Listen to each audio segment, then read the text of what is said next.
Welcome, everyone. If those of you in the back could try to find a seat, there are plenty of them, especially over on the right side. First, I need to tell you that this meeting is being recorded by LA City View Channel 35 for the purposes of broadcast. My understanding is that the broadcast will run on Channel 35 tomorrow, April 23rd at 4 p.m. Somebody can correct me if I'm wrong, but I think that's when it's going to run. My name is Martha Wellborn. I'm the Managing Director of the Grand Avenue Committee. The committee works with the Grand Avenue Authority to oversee the work of the developer in implementing the overall vision for the Grand Avenue project. Tonight we have with us Supervisor Gloria Molina, the chair of the Grand Avenue Authority, and she's also the county supervisor for the first district, the district in which the project is located. So first and foremost, I'd like to introduce Supervisor Gloria Molina, who would like to welcome you here tonight.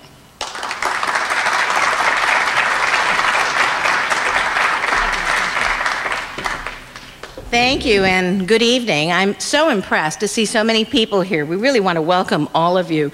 This is what we want it to be, a very dynamic participation of all of you. You know, when we first conceived or looked at the idea or were presented with the idea of potentially doing this Grand Avenue project and its very complicated aspects of it, I had to look at it and I say, well, what are we getting? What are we getting as the public? There's no doubt that we would love, you know, high-end retail and high-end hotels and high-end condos, I guess. But at the end of the day, what is the Civic Center getting? What is downtown getting? And so we've put in the whole issue of trying to get this beautiful green space that we have between these two enormous buildings, the courthouse and the Hall of Administration. And it is really a jewel of downtown. Unfortunately, nobody knows it's there. And those that know that it's there, when they, you know, have jury duty, they walk by, get themselves a cup of coffee, and go back and say, wow, I didn't know that was there. And so it's all hidden. We can't see it. We have an opportunity now, and I'm very, very proud of the work that we've been doing on Grand Avenue. I know there's a lot of critics, and a lot of people say it's not enough, it should have been done differently, and all kinds of things. But at the end of the day, we have progressed, I think, in a very, very brilliant fashion. We have the related companies that has been a partner with the county. We have a JPA that is made up of both the city and the county, involved in joint planning, sort of an unheard of thing in the past.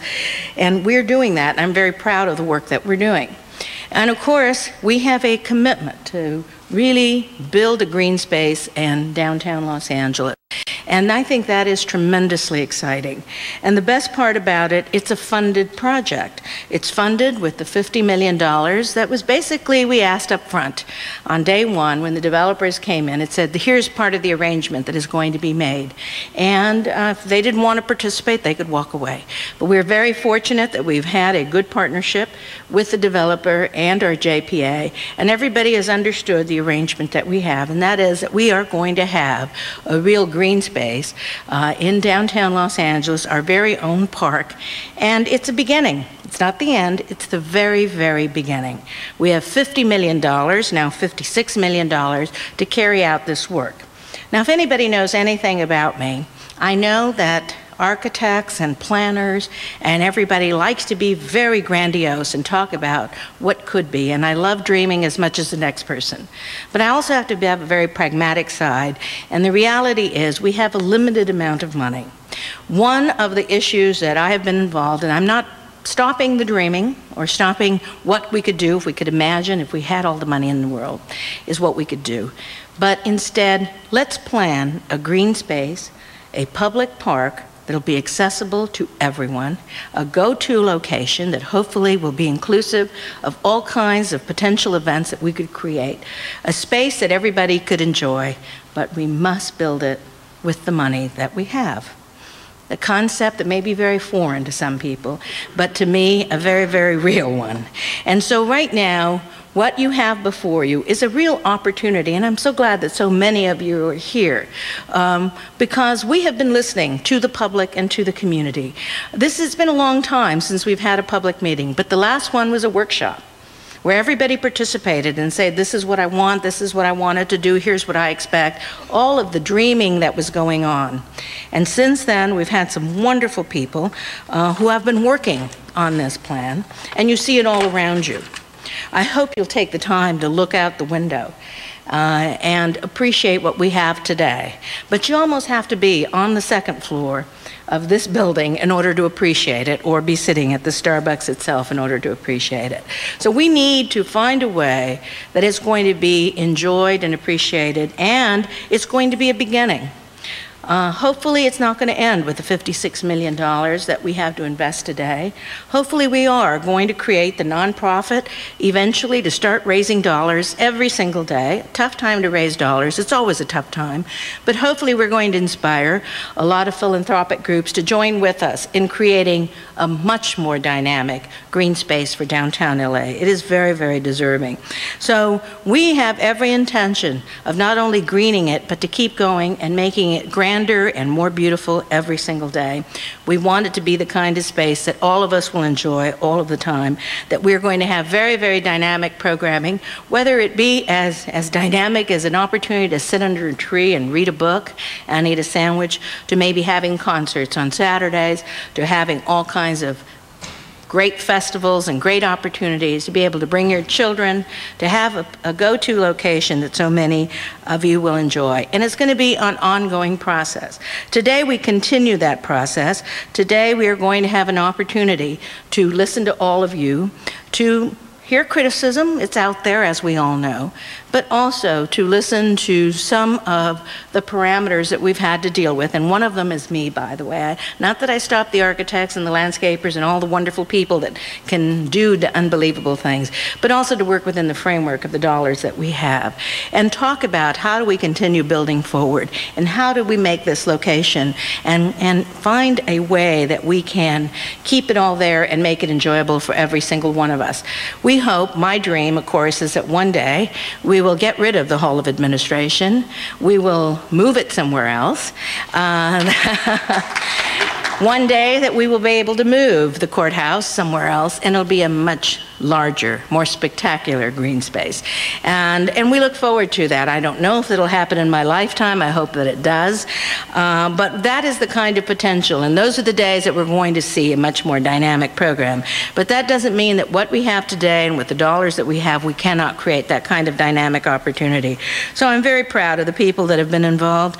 Today you're going to be hearing by one of those dreamers, Mark Rios, who has created a real scenario, a pragmatic one, which I asked him to stay within, and one that talks about dreaming and building forever.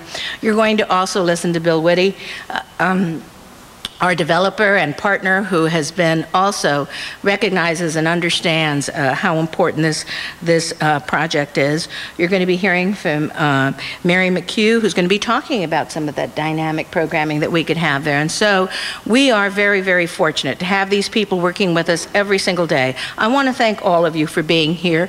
We really want to take seriously your comments. We want to find a way to incorporate all that you want. I know I want a lot, and we wanted to make it all work so it's going to function. We want to plan, we want to dream together, and we want a very, very dynamic civic park here along Grand Avenue. And so let's get to work, let's make it happen. I'm going to call back up Martha, who's going to continue to lead us through these workshops. Thank you so much for being here.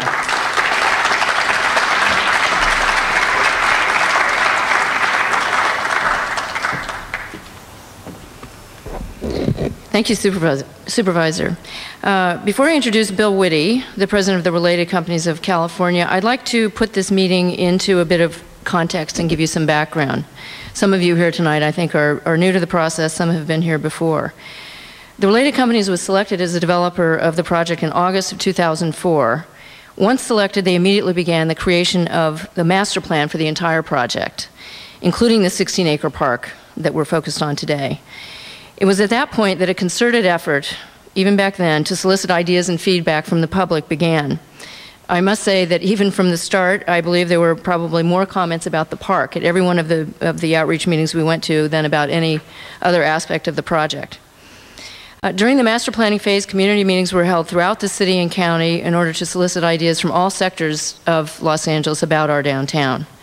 We learned in that process that there's broad support for an active and beautiful gathering place where people can celebrate, they can protest, they can attend a concert or outdoor film screening, or simply have lunch or read a book.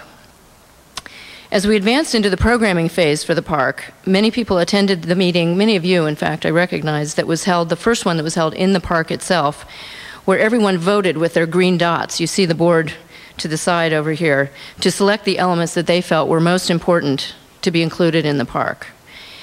Also at that meeting, as Supervisor Molina mentioned, people got to create their own parks with pipe cleaners and images and all sorts of found objects that were used to represent fountains or trees or whatever.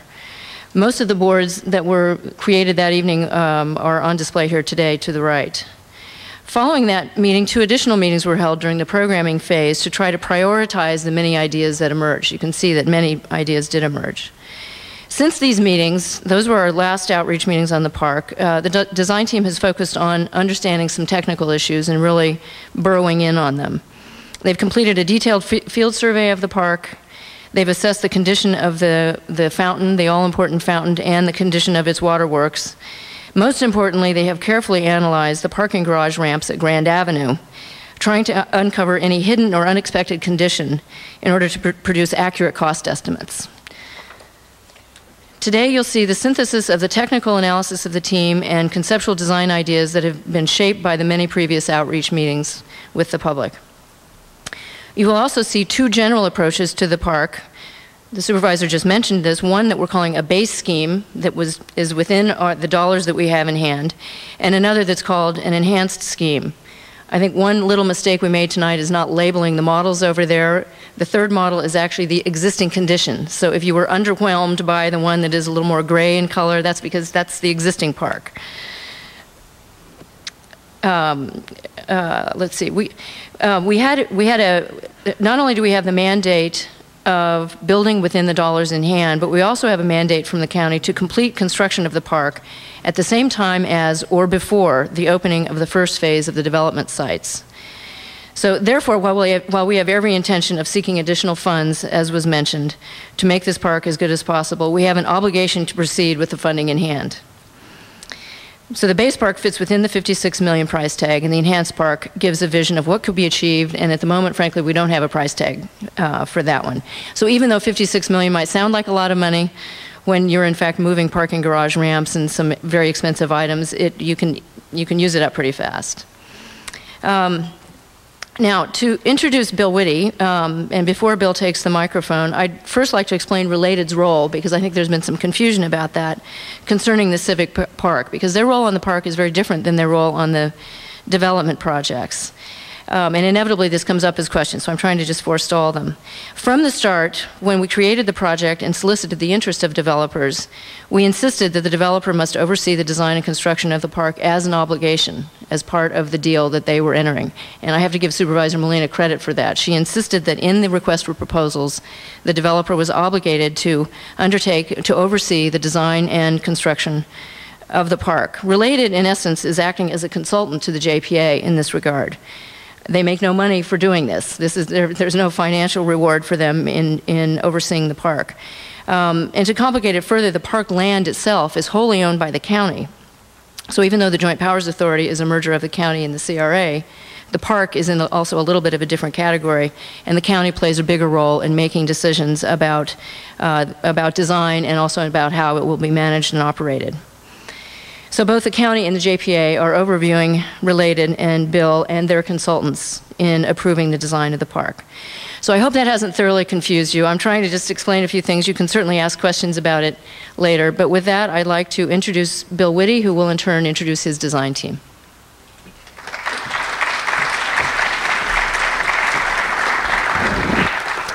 Thank you, Martha. Just a couple of points before I introduce the team. It's true that we are obligated under our agreement with the Joint Powers Authority to coordinate the work on the park.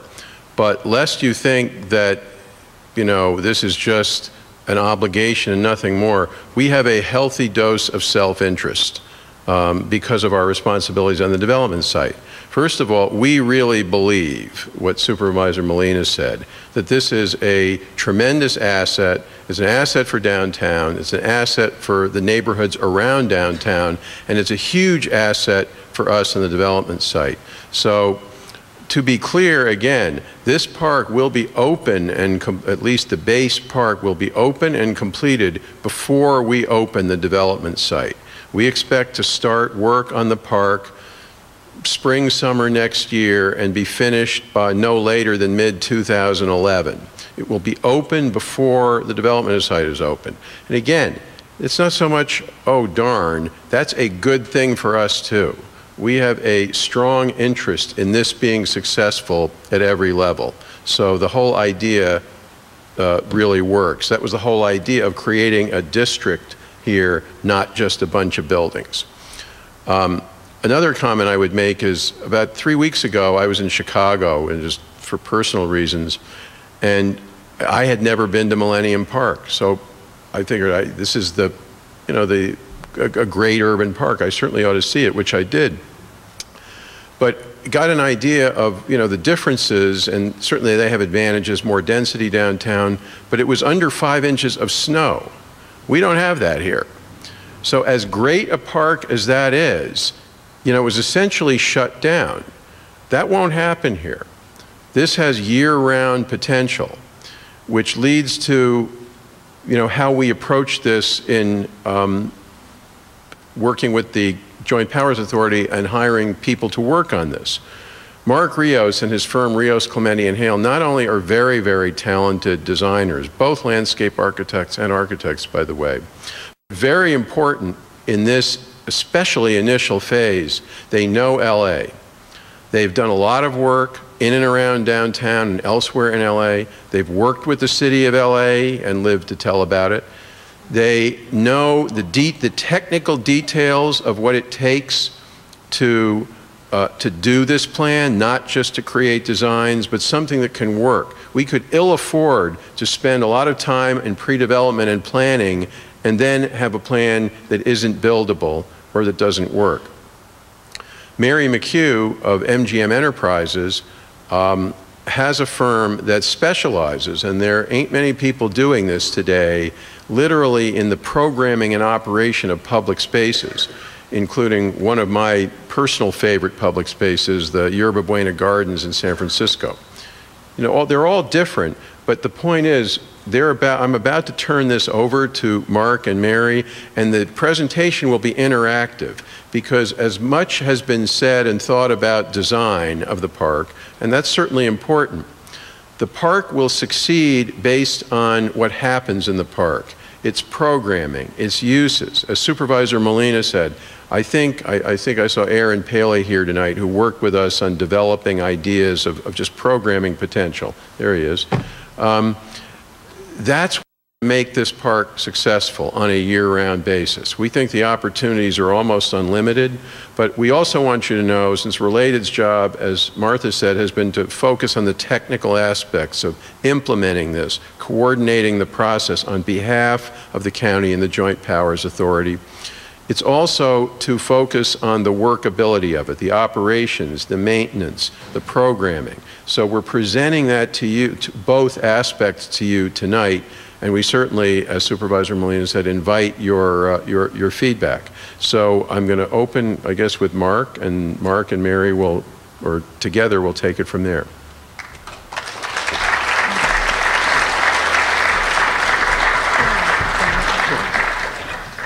Thank you, Bill. It's great to be here tonight and to see all of you. Just to sort of orient you to the room, if you haven't had a chance to walk around and look at everything, we're looking sort of at sequential order. Our beginning work about 2 years ago as far as research and looking at other parks is on that end of the room. We brought things from our prior workshops, which many of you attended. It's really good to see, I think, that what you told us was sort of been incorporated in design that you're seeing in the room today.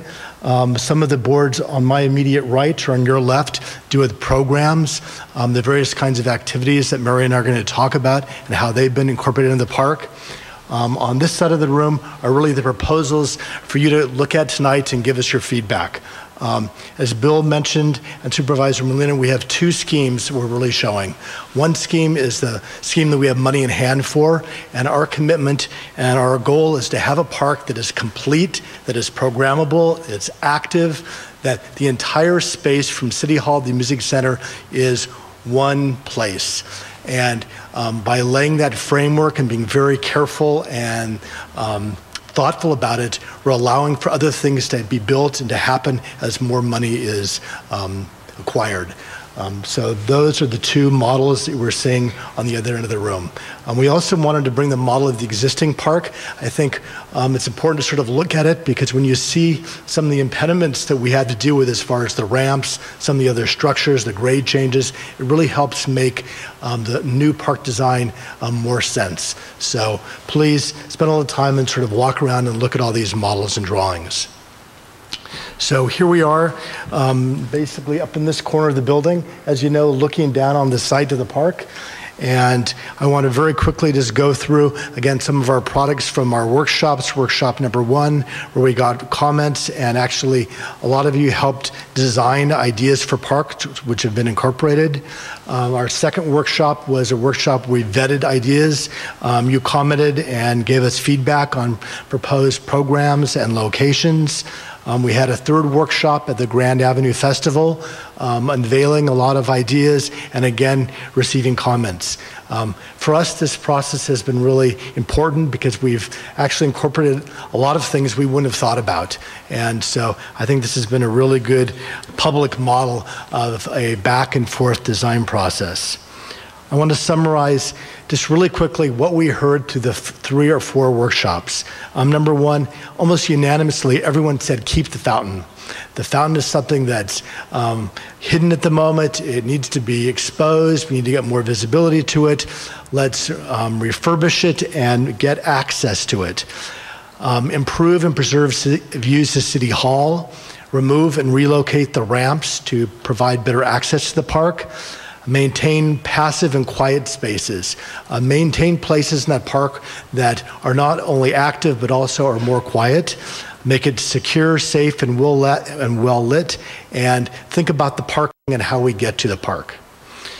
Murray, do you want to go through some of the new zones and sort of new ideas that were communicated?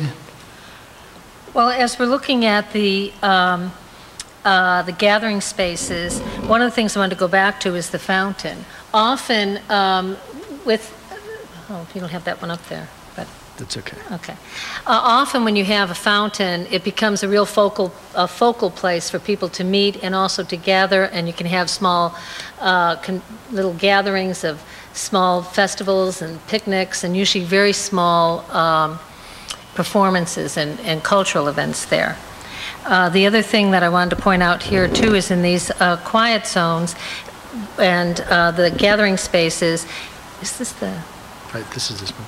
Okay, where you're going to have the botanical gardens and the native plants and the walking paths. These are perfect opportunities for interactive participation, learning gardens, and also around where the lawns and the picnic spaces are. People love to go to the parks in the same way that they always did.